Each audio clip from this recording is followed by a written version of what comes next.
Dan hari ini malam Natal, sebagian dari teman-teman pasti ada yang merayakan Natal. Saya ucapkan selamat menikmati terang Natal. Sambil saya percaya bahwa terang pikiran akan ada pada Anies sampai 14 Februari 2024. Terima kasih.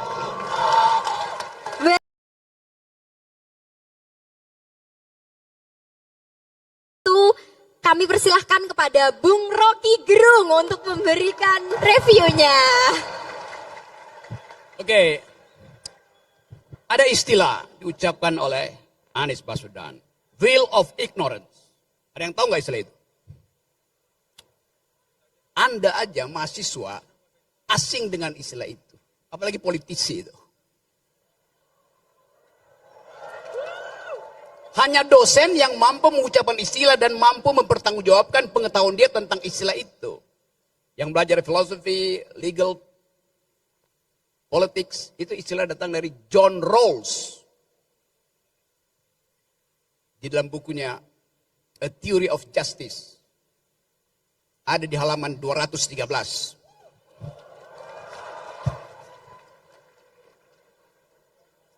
Jadi, kita mau kalibrasi isi kepala dari elit kita. Anda bisa bedain nggak antara kalibrasi dan hilirisasi?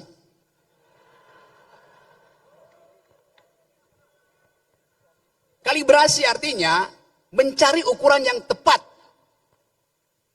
Hilirisasi artinya membohongi ukuran.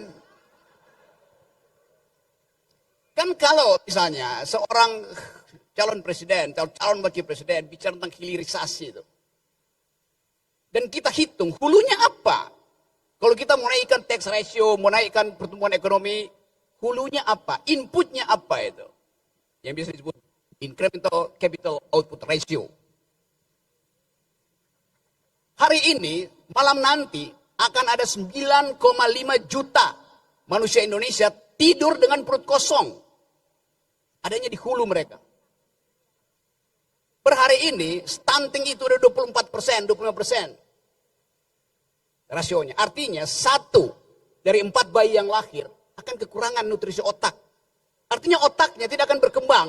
Atau defisit 25%. Ini ada Pak Profesor Mutakin. Yang ahli bedah otak itu. Tapi dia cuma bedah orang yang ada otaknya. Per hari ini, ada 60 juta pemuda Indonesia menunggu lapangan kerja. Jadi semua itu ada di hulu. Kalau dia dibawa ke hilir, dihilirisasi, yang dihilirisasi adalah membersihkan yang di hulu itu supaya produknya bagus. Jadi hilirisasi artinya membersihkan kedunguan. Itu dasarnya. Kalau kita bicara secara makro, secara konseptual. Anies Baswedan, calon presiden, dia berupaya membawa kita pada harapan dengan keutuhan berpikir, bukan sekedar dengan main-main statistik, semacam hilirisasi itu. Itu yang kita penting. Seorang calon presiden mesti kasih kemampuan, kita tuntut kemampuannya untuk memberi politics of hope, harapan itu. Dengan kekuatan argumen, dengan kemampuan untuk mengolah keadaan hari ini, dan diseberangkan menjadi kebahagiaan. Itu calon presiden. Anda bisa bedain kan antara calon presiden, bekas presiden, dan presiden bekas. Anies calon presiden. SBY bekas presiden. Ada orang yang masih presiden, tapi udah jadi barang bekas. Nggak berguna lagi itu.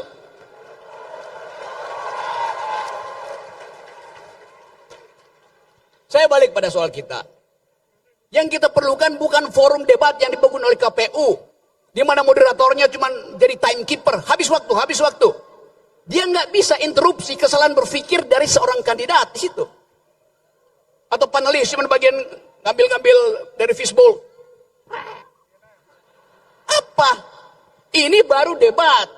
Tempat kita menguras pikiran dan mengupas pikiran.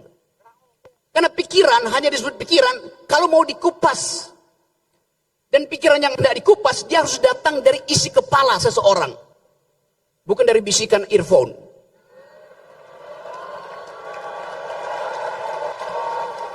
dasarnya itu tuh.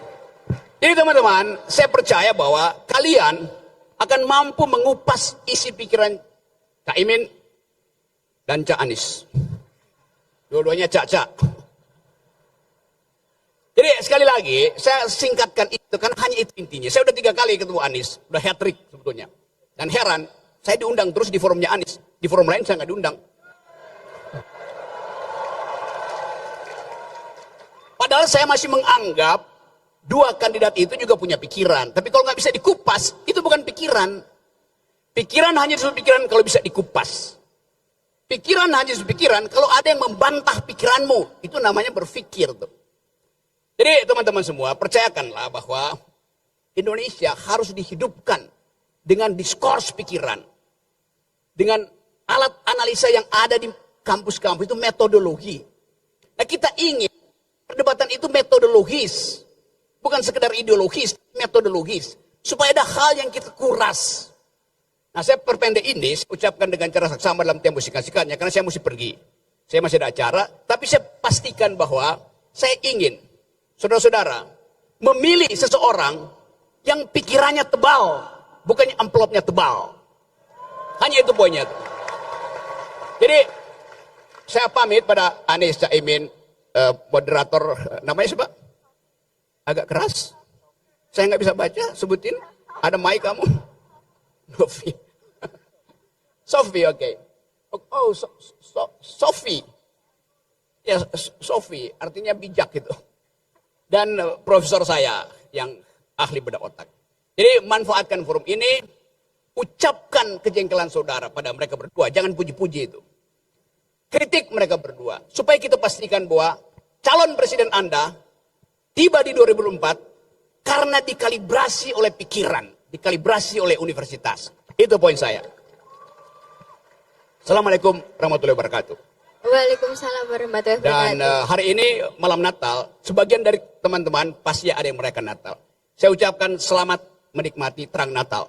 Sambil saya percaya bahwa terang pikiran akan ada pada Anies sampai 14 Februari 2024. Terima kasih.